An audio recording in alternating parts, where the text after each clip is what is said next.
talent development, and there's other whole school reform programs out there that have definite evidence that there's increases in student attendance, increases in course passing, kids are getting promoted from 9th to 10th grade, and it takes a while to be able to show the evidence of graduation. So some of them, have early promising signs, but no signs on graduation. That's because there hasn't been enough time for it to work yet. It takes at least, if you start in 9th grade, it takes 4 years.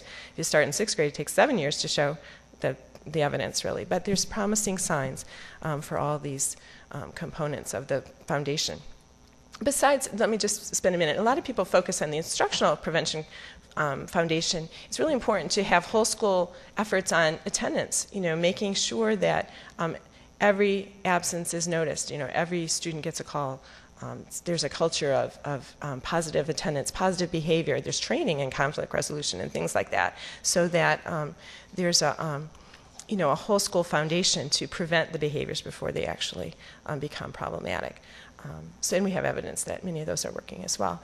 I want to move on to talk about the evidence that we're just beginning to gain in the work that we're doing about the fact that when you implement an early warning system and you do these targeted interventions and some intensive interventions if you need to, we have some early evidence that can actually reduce the number of students with attendance problems, with behavior problems, with course failure.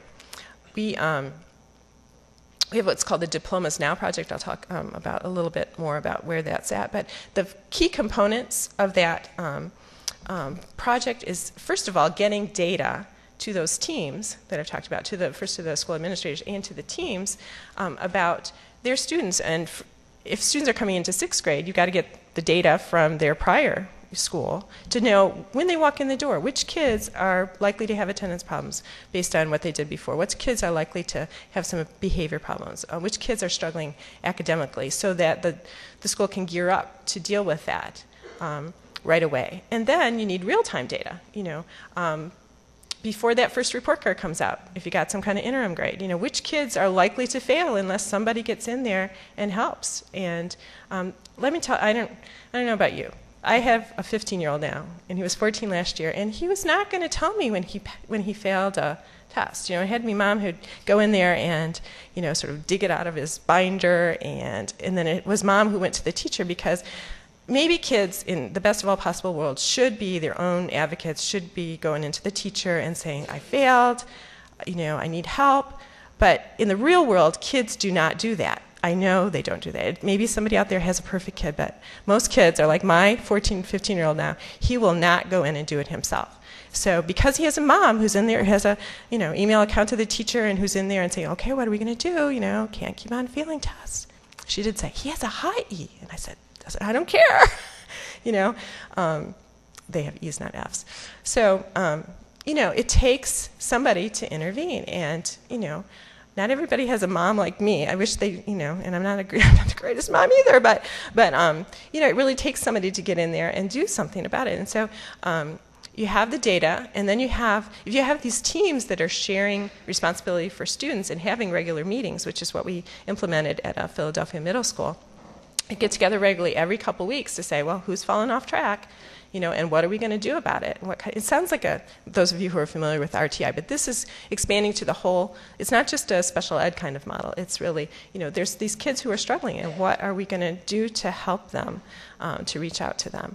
And that's an overwhelming sense of responsibility in many schools which have a high concentration of these students. And so the other thing that we're doing is organizing a second team of adults. We recognize that you can't just lay this on teachers who are overburdened, and so we have to find a way to bring in more resources at a low cost somehow to the school, because this all costs money.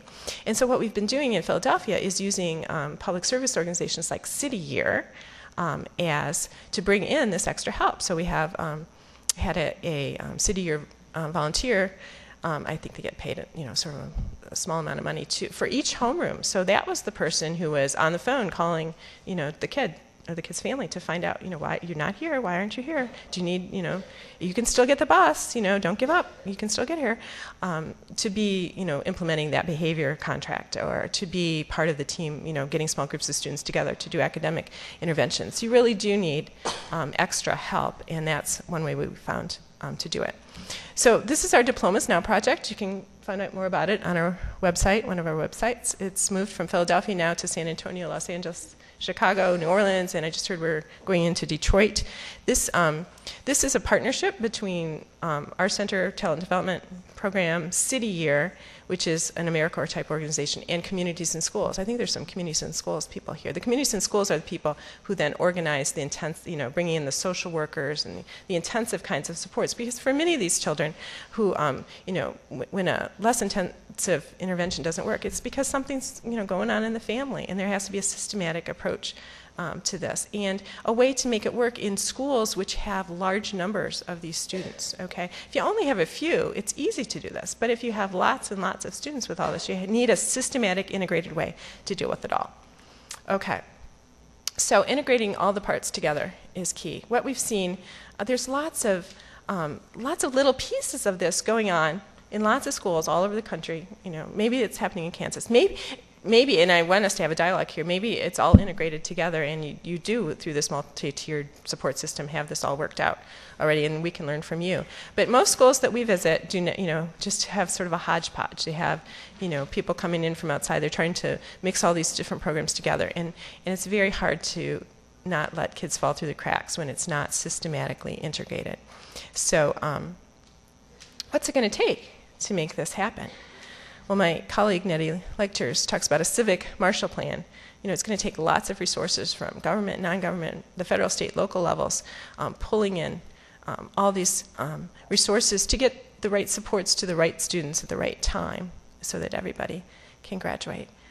So it's going to take additional resources, and we are getting, now with the stimulus funding, there's opportunity, probably the best opportunity in maybe a generation to get some of these things, supports into schools to do these things, right? And so, but it's also going to take active, bold commitment from each and every individual. So the question I'm leaving you with today is, what's my personal role in getting Kansas to 100%? Thanks.